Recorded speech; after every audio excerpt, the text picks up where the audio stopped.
Mari kita bersatu dalam doa. Bapa yang di surga, terima kasih buat malam hari boleh berkumpul di tempat ini untuk sama-sama mau belajar kebenaran firman-Mu. Biarlah melalui Bible study ini Tuhan, kami semakin peka mendengarkan suara-Mu dan kami juga semakin mengerti apa yang menjadi kehendak-Mu dalam kehidupan kami. Dan biarlah melalui pembelajaran ini kami juga terus mau belajar menjadi pelaku-pelaku firman-Mu ya Bapa. Sehingga kehidupan kami menjadi suratan yang terbuka dan banyak orang mengenal kasih Kristus melalui kami. Dalam nama Yesus kami mengucap syukur. Haleluya. Amin. Saya persilahkan kepada Kak Maira. Shalom, selamat malam Bapak, Ibu, dan teman-teman semuanya. Kita akan sama-sama belajar dari satu bagian di dalam Kejadian pasal 21 ayat 1 sampai ayat 7. Kalau minggu lalu kita sudah belajar tentang Hagar dan Sarah di mana mereka memiliki konflik antara istri sah dengan pelayan dari Abraham. Kalau hari ini kita akan belajar tentang bagaimana titik puncak tentang penggenapan janji Allah bagi Abraham dan Sarah. Mari kita buka dulu di dalam Kejadian pasal 21 ayat 1 sampai ayat yang ke-7. Saya akan membacakannya untuk kita semua. Teman-teman boleh perhatikan di Alkitabnya masing-masing. LAI memberi judul perikop Ishak lahir.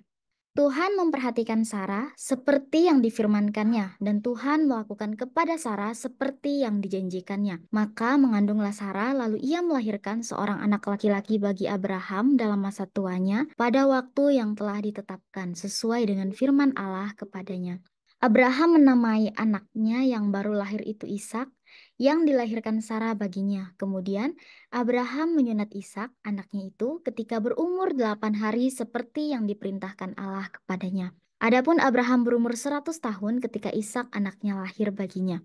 Berkatalah Sarah, Allah telah membuat aku tertawa, setiap orang yang mendengarnya akan tertawa karena aku. Lagi katanya, siapakah tadinya yang dapat mengatakan kepada Abraham, Sarah menyusui anak, namun aku telah melahirkan seorang anak laki-laki baginya pada masa tuanya. Amin untuk pembacaan firman Tuhan. Di sini kita melihat ada cerita yang sangat seru gitu ya Bapak Ibu teman-teman sekalian. Bagaimana bagian ini menceritakan tentang kelahiran Ishak yang dimana sebelum kejadian ini terjadi kita mau kembali mengingat bagaimana Kejadian pasal 12 kita melihat awal mula Tuhan itu menjanjikan keturunan kepada Abraham dan Tuhan mengatakan bahwa Abraham akan memiliki banyak keturunan. Kemudian terus ditegaskan di dalam Kejadian pasal 15 dan pasal 17 bahwa Abraham itu akan diberi seorang anak yang akan menjadi penerus dia. Dan di sini ada penantian panjang bahwa Abraham dan Sarah telah menunggu lama untuk penggenapan janji ini. Nah, di dalam penantian panjang ini, teman-teman, pastinya Abraham dan Sarah tidak berjalan dengan mulus gitu ya. Ada rasa tidak percaya, bahkan ada rasa putus asa, dan itu terlihat ketika Sarah memberikan hambanya Hagar kepada Abraham, dan akhirnya Abraham memiliki anak, yaitu Ismail dari sisi Hagar. Ya. Kita lihat di Kejadian pasal yang ke-16. Lika-liku yang terjadi di dalam kehidupan Abraham dan Sarah selama penantian panjang itu, dan itu juga menunjukkan bahwa mereka sangat ragu dengan keadaan yang mereka alami karena pada saat itu juga orang-orang pada zaman itu menganggap bahwa mandul itu adalah hal yang dipandang rendah atau dipandang jelek ketika seseorang mengalami kemandulan. Dan inilah yang menjadi puncak dari segala penantian Abraham dan Sarah akan janji Tuhan. Di dalam pergumulan mereka yang sudah usai, pastinya mereka mengalami kelegaan. Bagaimana di dalam bagian ini tuh kelahiran Ishak itu menjadi puncak penantian dari Abraham dan Sarah. Dan ini juga menjadi suatu tanda pemulihan status sosial yang dialami oleh Abraham dan Sarah gitu ya Bapak Ibu dan teman-teman. Kita melihat bahwa ini adalah titik terang yang selama ini mereka nantikan. Dan pastinya di dalam hal ini mereka merasakan sukacita, kegembiraan, dan pasti mereka merasakan, wah bahagia sekali gitu ya punya anak yang sudah lama dinanti-nantikan. Bahkan mereka sudah hampir putus asa, bahkan mereka mencoba mencari cara membantu Tuhan dengan cara duniawi mereka. Dan akhirnya Tuhan menggenapi janji itu buat mereka dan memberikan seorang anak laki-laki yang dilahirkan oleh Sarah bagi Abraham. Kita lihat, teman-teman, di ayat yang pertama sampai ayat yang kedua, apa sih yang dilakukan Tuhan bagi Sarah? Kita lihat tadi, Tuhan memperhatikan Sarah seperti yang difirmankannya, dan Tuhan melakukan kepada Sarah seperti yang dijanjikannya. Tuhan mengunjungi Sarah sebagaimana yang telah Tuhan janjikan, gitu ya, pengenapan janji Tuhan melalui Sarah yang melahirkan seorang anak laki-laki bagi Abraham di dalam masa tuanya. Dan Sarah mengandung, kemudian Sarah melahirkan seorang anak laki-laki bagi Abraham. Anak ini lahir pada waktu yang telah ditetapkan oleh Tuhan. Dan ini menunjukkan bahwa penggenapan janji Tuhan terjadi itu tepat pada waktunya. Jadi, ketika Tuhan sudah berjanji, maka Tuhan akan menepati, dan itu pasti pada waktunya Tuhan. Kemudian selanjutnya di ayat yang ketiga, siapakah nama anak yang dilahirkan oleh Sarah? Kita lihat Abraham menamai anaknya yang baru lahir itu Ishak. Jadi Abraham memberi nama anaknya adalah Ishak yang artinya adalah tertawa. Tertawa ini tuh mencerminkan kebahagiaan. Kalau sebelumnya pada saat Tuhan berjanji, Sarah menganggap bahwa tertawanya yang dia alami itu adalah tertawa cemooh atau tertawa yang tidak mungkin gitu ya. Tetapi ketika Ishak lahir, tertawa ini mencerminkan kebahagiaan dan keajaiban yang dialami oleh Sarah ketika dia mendengar janji Tuhan sebelumnya. Kemudian yang selanjutnya, setelah Abraham memberi nama, yaitu Ishak, kemudian apa sih yang dilakukan Abraham kepada anaknya? Di ayat yang keempat kita lihat Abraham menyunat Ishak pada hari yang ke-8. Sunat pada hari yang ke-8 itu adalah sebagai suatu tanda di mana Abraham itu tetap memegang perjanjiannya dengan Tuhan, yaitu setiap anak laki-laki keturunannya harus disunat. Kita lihat ya, di ayat yang keempat, kemudian Abraham menyunat Ishak anaknya itu ketika berumur 8 hari seperti yang diperintahkan Allah kepadanya. Kalau kita lihat di mana sih Tuhan mengatakan bahwa sunat itu adalah tanda janji gitu ya. Kita lihat bahwa Tuhan akan mengadakan perjanjiannya dengan menyunat. Abraham ini harus menyunat Ishak sebagai tanda perjanjian. Di ayat yang kelima, pada umur yang keberapa sih Abraham mempunyai anak kandung? Penantian Abraham menunggu ya janji Tuhan digenapi itu adalah selama 25 tahun, dan Abraham itu mendapatkan anaknya di umur yang ke-100 tahun. Dan yang terakhir di ayat yang ke-6 yang 7, apa yang akhirnya dikatakan oleh Sarah? Ketika Sarah bisa mengandung dan dia melahirkan Ishak di masa tuanya, Sarah akhirnya menyatakan bahwa Tuhan membuatnya tertawa, yang artinya bahwa tertawa di sini adalah tertawa sukacita gitu ya, kebahagiaan akan keajaiban yang Tuhan berikan bagi kehidupan mereka. Dan kemudian semua orang yang mendengar akan tertawa bersamanya, yang artinya tertawa bersamanya ini bukan tertawa menghina gitu, tetapi tertawa yang turut bersukacita gitu dengan kelahiran Ishak.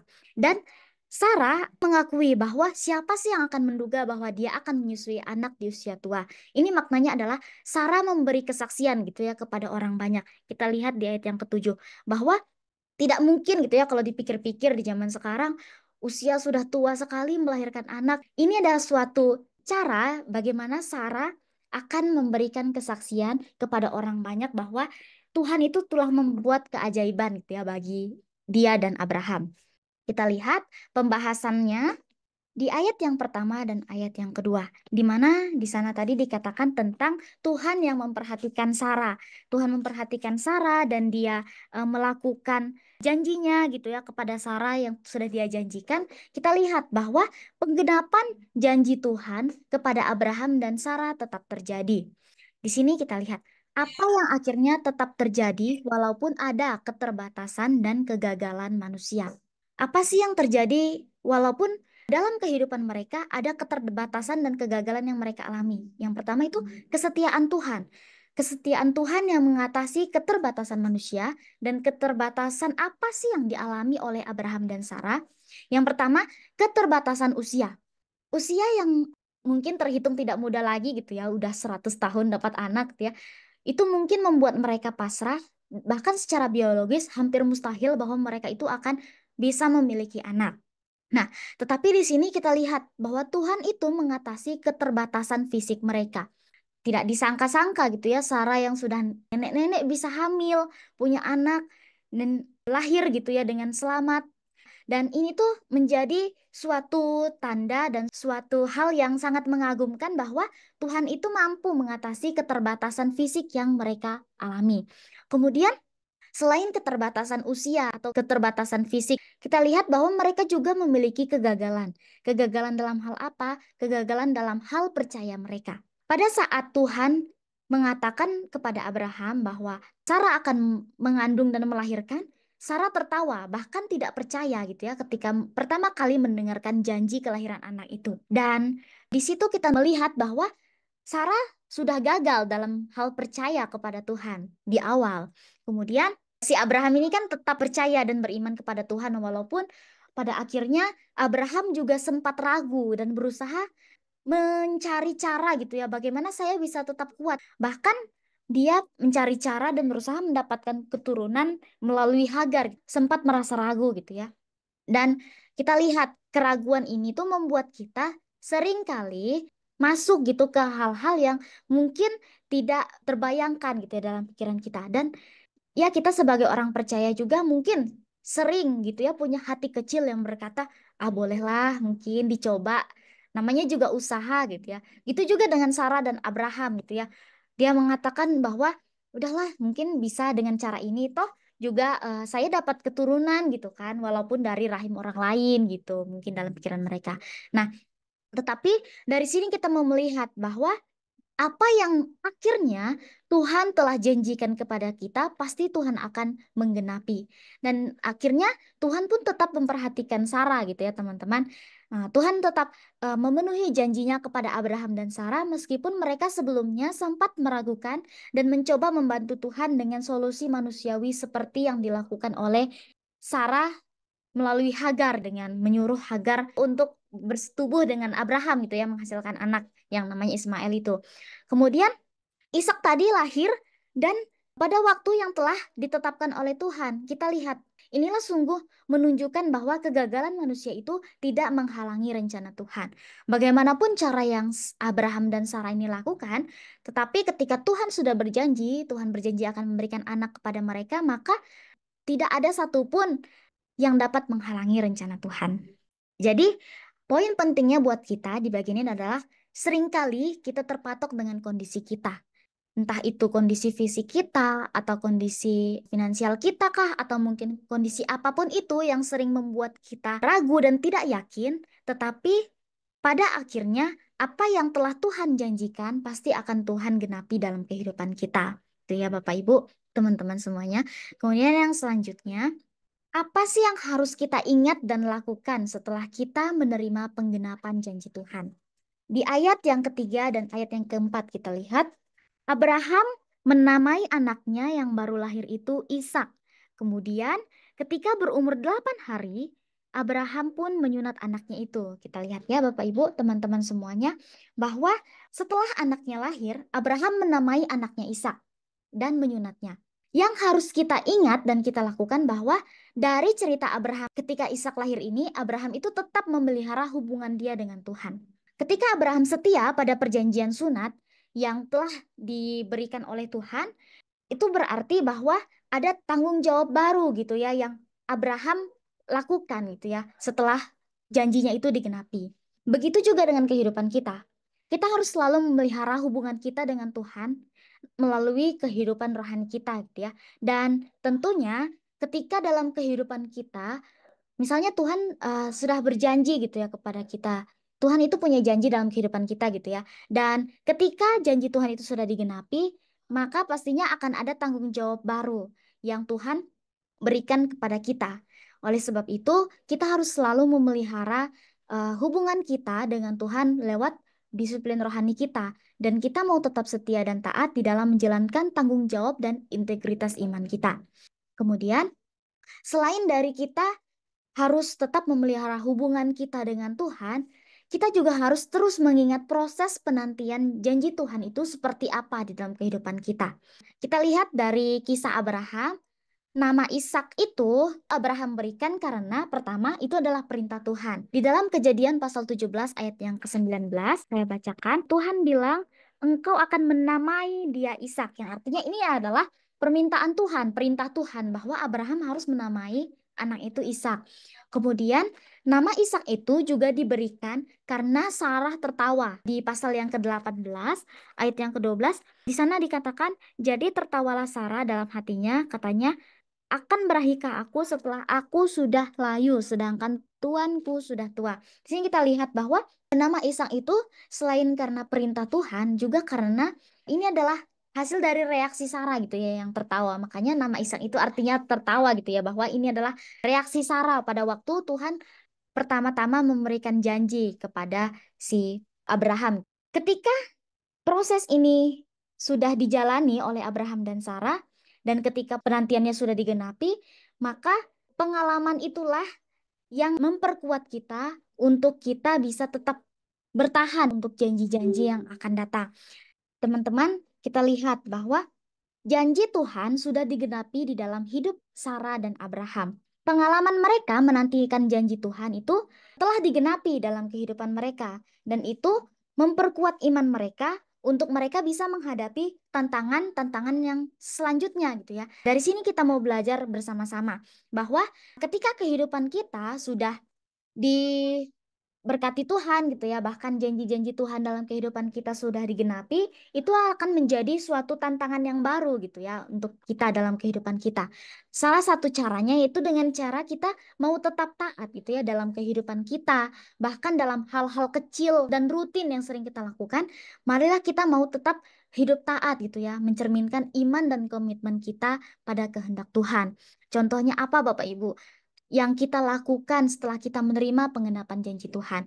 Kan kalau di dalam kisah ini Abraham dan Sarah kan mereka menerima pengenapan janji Tuhan dalam hal anak. Misalnya kita sekarang nih sebagai orang tua, kita punya tanggung jawab gitu ya untuk kita bisa menerima tanggung jawab kita itu adalah mendidik dan mengajar nilai-nilai yang baik gitu ya buat anak-anak kita. Kita memastikan bahwa anak-anak kita itu akan tumbuh besar di lingkungan yang takut akan Tuhan. Itu adalah salah satu cara yang bisa kita lakukan setelah kita menerima pengenapan janji Tuhan.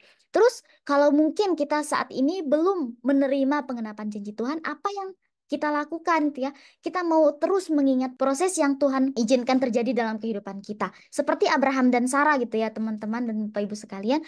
Mereka mungkin dalam prosesnya seringkali bangun, jatuh, dan bangun. Begitu juga dengan kita dalam kehidupan kita. Proses itu tidak mudah, tetapi ketika kita punya iman yang kuat dan kita mau terus taat kepada Tuhan, maka kita pasti akan selalu mampu untuk melewati setiap proses itu, dan nanti pada saatnya yang sudah Tuhan tentukan, kita pasti akan menerima penggenapan janji Tuhan itu. Oleh sebab itu, poin yang penting di bagian ini adalah kita harus selalu menghargai momen-momen penting. Itu adalah proses Tuhan tersebut tadi, dan kita harus menjalani hidup kita yang berintegritas dan berkomitmen pada kehendak Tuhan.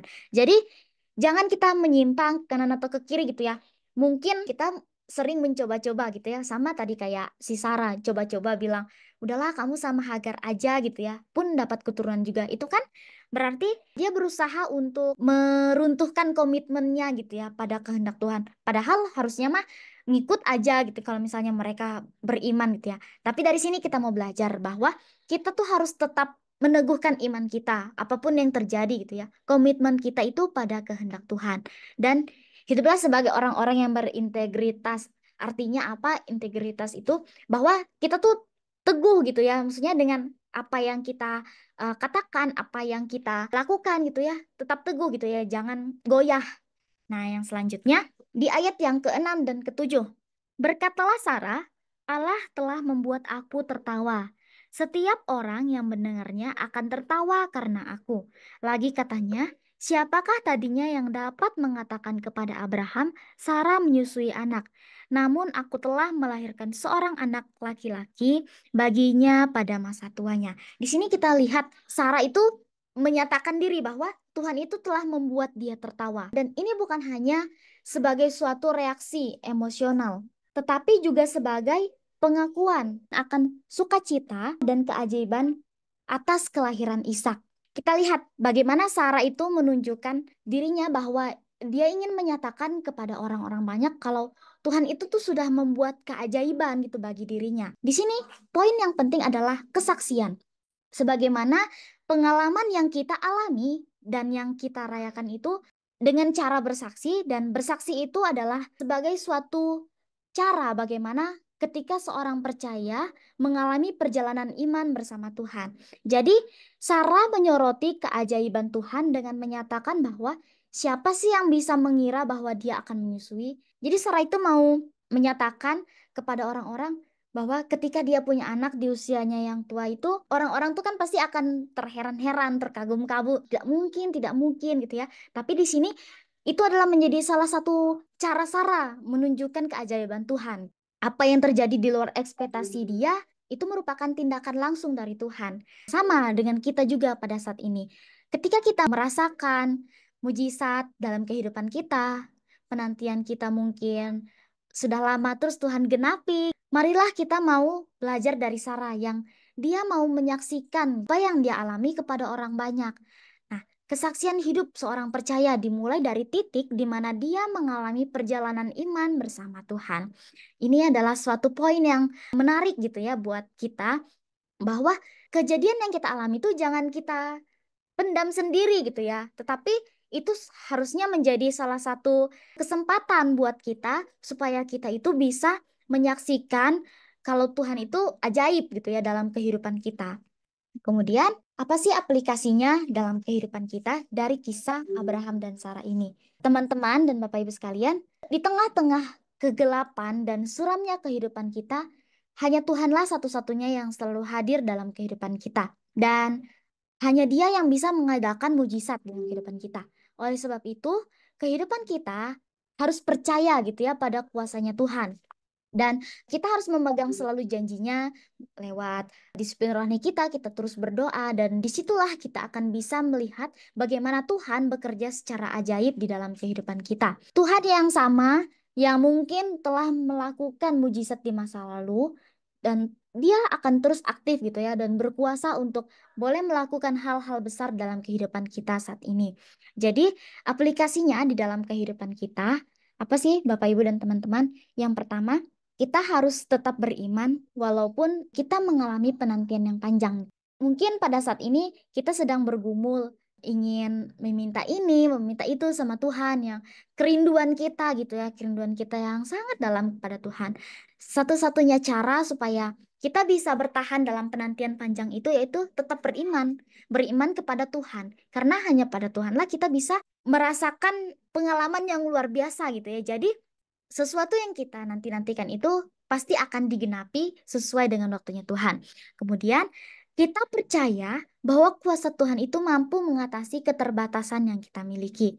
Tadi seperti yang sebelumnya saya katakan tadi kan Sarah dan Abraham sudah tua gitu ya, kondisi fisik mereka atau apapun itu kelemahan mereka. Mungkin kalau dengan keadaan kita yang sekarang tidak mungkin gitu akan terjadi, tidak mungkin mereka akan memiliki anak, tapi di sini kita mau belajar bahwa percaya saja pada kuasa Tuhan.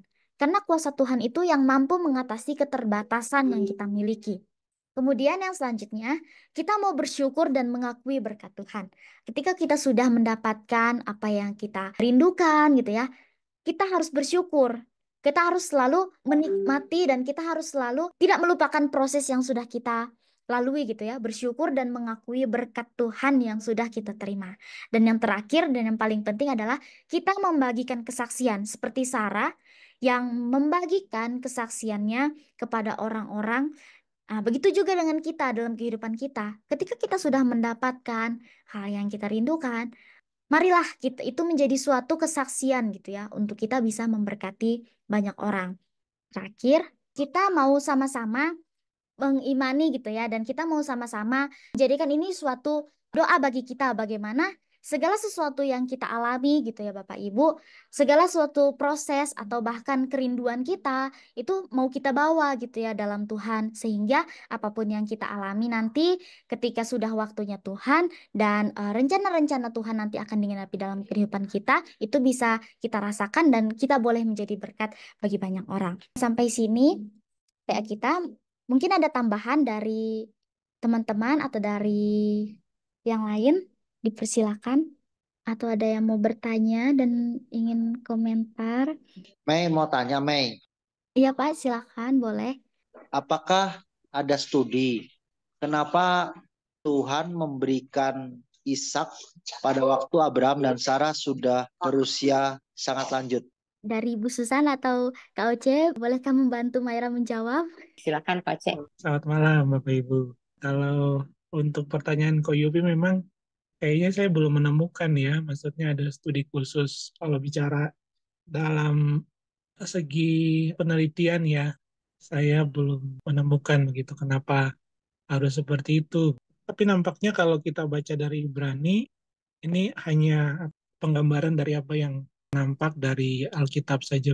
Nampaknya memang seperti pemberian itu berkaitan dengan semacam ujian bagi iman Abraham ya. Jadi tadi sudah disampaikan tentang bagaimana proses itu yang begitu cukup panjang, melelahkan, dan bahkan mereka sampai kehilangan akal dan mencari jalan yang lain. Itu mungkin kalau kita gambarkan itu, saya kira itu satu perjalanan iman yang kenapa dia dibilang bapak orang percaya, karena memang proses untuk menghidupi iman itu ya gambarannya seperti itu ya, penuh dengan perjuangan, lika-liku, penantian, air mata. Bahkan mereka mengambil jalan yang bisa dikatakan tidak sesuai dengan apa yang Tuhan kehendaki ya. Jadi itu sepertinya merupakan semacam proses. Bahkan nanti sampai kejadian pasal 22 itu jadi satu momentum yang cukup ekstrim tentang bagaimana dia mau anak yang dijanjikan itu kemudian mau diminta kembali. Itu kan sesuatu yang seringkali menjadi perdebatan etis ya tentang bagaimana Tuhan yang baik itu kok memerintah sesuatu yang agak mengerikan begitu ya. Tapi di situ sebenarnya berkaitan dengan penggambaran tentang iman yang tanpa ragu begitu ya, iman yang memang sepenuhnya berpaut pada Tuhan ya. Sebagai seorang yang benar-benar mengandalkan Tuhan dalam segala sesuatu menjadi ciri yang kuat dari perjalanan hidup Abraham.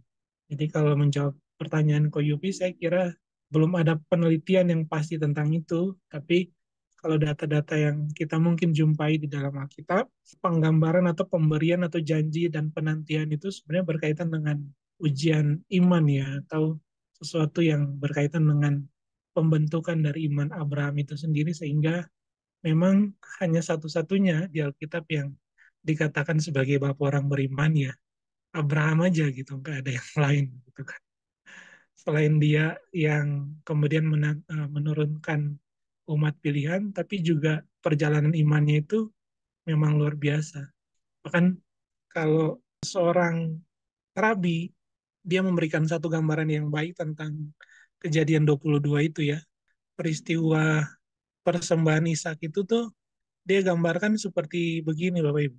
Abraham itu ketika dia keluar dari rumahnya, dia tuh mengubur masa lalu dan harapan-harapan pada keluarga-keluarganya begitu ya.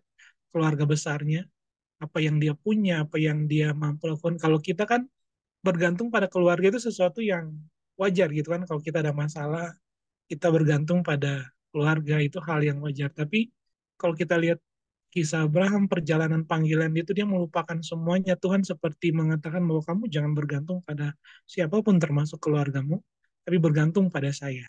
Gitu kan. Jadi masa lalunya tuh diputuskan. Tapi ketika dia punya anak, dia tuh seperti diberikan pengharapan untuk masa depan gitu kan. Kalau orang yang punya anak, mereka berharap nanti satu saat ketika mereka tua, anak mereka menjadi penerusnya, anak mereka yang mengurus dia, begitu kan. Tapi ketika kejadian pasal 22, kisah persembahan Ishak itu juga menantang Abraham untuk melupakan masa depannya dan sekali lagi untuk mempertaruhkan imannya sepenuhnya pada Tuhan. Itu luar biasa sekali tuh.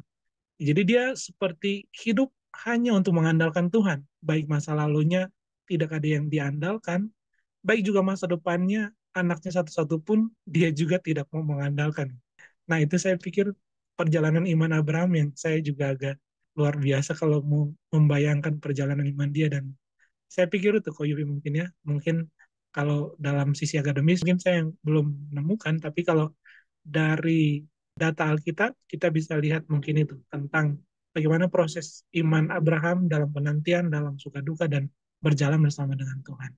Terima kasih Tuhan berkati. Oke, makasih Coach. Jadi pada intinya sebenarnya belum ada studinya, tapi ditafsirkan seperti itu gitu ya. Betul, betul kok. Ya, Oke, makasih. baik kok. Baik, terima kasih Kak Oce sudah membantu Maira menjawab. Mungkin ada lagi pertanyaan? Nambahin sedikit Oke, buat Ibu. Koyupi. Koyupi, kenapa Abraham diberi anaknya 100 tahun? Supaya Abraham merasakan apa yang menjadi mujizat Tuhan. Karena mujizat itu kan ketika manusia tidak bisa melakukan, baru disitulah iman yang berbicara. Ketika logika udah nggak bisa masuk, hanya tinggal iman yang berbicara ya. Jadi kenapa Tuhan harus memberi penantian atau Tuhan harus delay jawabannya sampai 25 tahun gitu ya. Ya karena Tuhan mau Abraham belajar bahwa ikut Tuhan sepenuhnya hanya tentang iman. Bagaimana benar-benar Abraham bergantung sama Tuhan. Dan juga ketika Sarah sudah mati haid, baru Tuhan kasih. Supaya apa? Supaya mereka tahu, mereka paham bahwa ini bukan usaha manusia, tetapi benar-benar pekerjaan dari Tuhan. Nah, makanya kan waktu awalnya mereka pikir, yang penting ada anak. Akhirnya Sarah memberikan Hagar, lahirlah Ismail. Dan kita tahu juga bahwa di Kejadian 17 ayat 17 sampai 18 kan Abraham mohon supaya Ismail perkenankan hidup di hadapan Allah. Tapi kan Tuhan tegas bilang bahwa keturunan Abraham itu bukan dari Hagar tetapi dari Sarah ya. Dan itu baru Abraham terima, mujizat itu baru terjadi ketika Abraham 100 tahun. Titik di mana iman Abraham full percaya kepada Tuhan. Begitu juga dengan Sarah. Kalau saya nggak salah, setahun sebelumnya Tuhan mengadakan perjanjian sunat dengan Abraham. Kayak semua laki-laki di kaum keluarga Abraham disunat. Jadi ketika Abraham udah full murni menjadi orang pilihan Tuhan, mengadakan perjanjian dengan Tuhan, nah, kemudian Abraham menerima mujizat dari Tuhan. Jadi Tuhan mau mengajarkan kepada kita melalui peristiwa Abraham ini bahwa mujizat Tuhan selalu ada buat orang-orang yang percaya dan yang memegang atau menantikan janji Tuhan sampai akhir. Ketika fully kita udah tidak bisa berpikir lagi dengan akal sehat kita, dengan usaha kita, yang kita punya hanya tinggal iman, disitulah Tuhan berkarya. Mungkin itu Koyupi jawaban dari saya. Karena ketika Abraham benar-benar percaya, kalau Roma 4 ayat 20 kan bilang dia diperkuat oleh imannya. Dan hal itu diperhitungkan kepadanya sebagai kebenaran. Jadi peristiwa delaynya Abraham punya anak itu sebenarnya Tuhan izinkan untuk memperkuat imannya. Sehingga dia punya iman yang full sama Tuhan, nggak setengah-setengah lagi. Mungkin itu aja tambahan dari saya. Terima kasih Ko Yupi. Tuhan Yesus memberkati. Silahkan Terima kasih. dilanjut, Mira. Baik, terima kasih Ibu sudah membantu Maira menjawab. Iya, Saya Kak. nggak bertanya, tapi saya mau beri apresiasi untuk Maira ya. Maira sistematis sekali bahasnya. Keren, mantap. Terima kasih, Kak Oce. Kalau nunggu malah kayaknya nih ya. Amin. Sekarang pertanyaan Maira untuk Bapak, Ibu, dan teman-teman semua. Yang pertama, kapankah pergumulan terpanjang dalam hidup Anda? Dan jika Anda sedang mengalaminya saat ini, adakah suara penghiburan yang Anda dapatkan dari firman Tuhan hari ini? Mungkin Maira mau bertanya sama Kak Lina dulu deh. Oke, terima kasih Kak Maira. Memang pergumulan yang dialami oleh Bapak Abraham ini memang saat ini secara pribadi memang sedang dirasakan gitu ya. Dan melalui firman Tuhan yang boleh di-share oleh Kak Maira, sebenarnya sangat diberkati ya dan dikuatkan lagi iman dan pengharapan saya secara pribadi. Ditambah juga dengan apa yang Kak Oce dan Cisusan boleh jelaskan bahwa memang kalau secara manusia dan mungkin secara medis, hal yang terjadi oleh Abraham itu tuh mustahil ya. Ibaratnya logika manusia tuh dipatahkan gitu. Karena iman dan percaya Abraham kepada Tuhan dalam penantian janji Tuhan. Itu aja sih. Diberkati sekali sama sharing firman dari Kak Maira. Dan berkati. Ya, terima kasih Kak Lina. Benar ya, perjanjian Tuhan dengan Abraham itu prosesnya lama, tapi Abraham mau tetap kuat gitu ya, beriman. Dan ini menjadi pelajaran buat kita semua, biarlah kita mau terus kuat iman kita dalam Tuhan. Kemudian pertanyaan selanjutnya. Untuk Koleo dan Kak Melda nih. Pertanyaannya adalah, bagaimana sih Kakak dan Koko mengucap syukur atas berkat pemeliharaan Tuhan gitu dalam kehidupan Kakak dan Koko gitu ya. Dan Maira pengen sebutkan secara konkret. Koleo dan Kak Melda nih. Harus secara konkret ya. Ya, harus secara konkret. Selama perjalanan, kalau saya dibilang masih muda ya, soalnya pengenalan yang secara intim akan Tuhan Yesus tuh saya baru mulai di tahun mungkin 3 mau ke 4 lah. Tapi yang perlu disyukuri sih ya, ya kita mencoba ya tiap hari, mulai dengan bangun pagi tuh ya kita berdoa, bersyukur. Setelah waktu istirahat, setelah bekerja seharian, besok paginya kita diberi kesehatan, diberi kekuatan lagi untuk apa namanya menjalani hari berikutnya lagi dengan lebih baik gitu. Terus yang bersyukur aja atas setiap yang sudah diperoleh, baik di tempat kerja, baik baik di lingkungan sekitar kita, rumah kita. Ya puji Tuhan sampai sekarang ya doa-doa itu terwujud gitu. Memang sih tidak 100%, maksudnya ada juga yang ya ada saat-saatnya kita harus ngerasain pergumulan kita gitu, dan tiap orang pasti beda-beda, baik saya ataupun Kamela pun di tempat kerja masing-masing pasti punya pergumulan masing-masing. Cuman puji Tuhannya yang saya rasakan sih ya selalu ada pertolongan Tuhan, bahwa kita tuh selalu diluputkan dari suatu masalah gitu. Tapi dari situ juga kita harus berhikmat juga sih, maksudnya berhikmat tuh ya menjadi berkat juga bagi orang lain di sekitar kita. Paling itu aja. Baiklah, Koleo, terima kasih untuk jawabannya. Benar ya, cara kita mengucap syukur itu dengan doa tadi gitu ya. Kita berdoa bukan karena sekedar rutinitas kita atau karena udahlah saya harus berdoa karena saya orang Kristen, tapi karena kita benar-benar merasa bahwa kita itu butuh Tuhan dalam setiap langkah kehidupan kita. Baik, terima kasih Koleo untuk jawabannya. Dan pertanyaan yang terakhir untuk Om Yosua. Kalau seandainya Om Yosua dapat bertemu dengan Bapak Abraham sebelum ia mendapat anaknya, Ishak gitu ya. Apa yang mau Om Yosua katakan sama Bapak Abraham?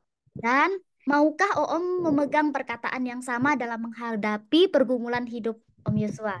Maulah ya, karena saya pikir gini, kalau kita lihat kondisinya Bapak Abraham itu kan penantiannya yang sangat panjang.